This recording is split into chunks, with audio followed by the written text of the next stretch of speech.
Notre Europe aujourd'hui est mortelle, elle peut mourir. C'est l'avertissement lancé jeudi par le président français lors d'un discours à la Sorbonne pour détailler sa vision de l'avenir de l'Union européenne. Il y a 7 ans, dans le même lieu, le chef de l'État français avait défendu une Europe souveraine. Aujourd'hui, il plaide pour une Europe puissance et géopolitique pour répondre aux défis militaires et sécuritaires. Le chemin est long, car nous avons, il faut être lucide, des décennies de sous-investissement dans nos propres productions. Et au fond, les dividendes de la paix ont fait que les Européens ont insuffisamment produit, investi. Ce qui a aussi créé une très forte dépendance à l'égard de l'industrie non européenne. Alors, face à cela, on doit produire plus vite, on doit produire davantage et on doit produire plus en européen. Pour Emmanuel Macron, si l'Europe veut se faire respecter, elle doit aussi changer de paradigme dans ses liens économiques et commerciaux.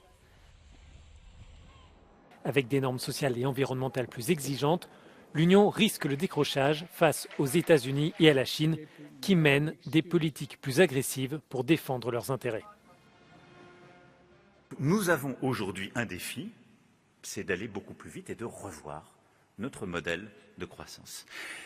Parce que là aussi, les règles du jeu ont changé. Et elles ont changé de manière simple.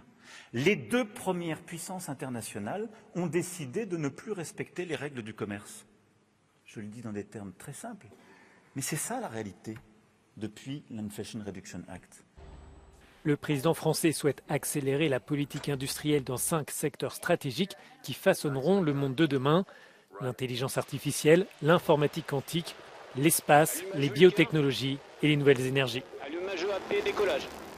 Enfin, selon Emmanuel Macron, c'est aussi la bataille des valeurs européennes et des démocraties libérales qui se joue maintenant. Emmanuel Macron's speech definitely had an electoral flavor behind it. With about 6 more weeks to go before the European elections, the president's party Renaissance is currently lagging behind in the polls, 10 to 16 points behind the French far right, which the president didn't hesitate to tackle indirectly during his speech, claiming that nationalists want to stay in the European House, but without paying the rent. Sofia Katsankova in Paris for Euronews.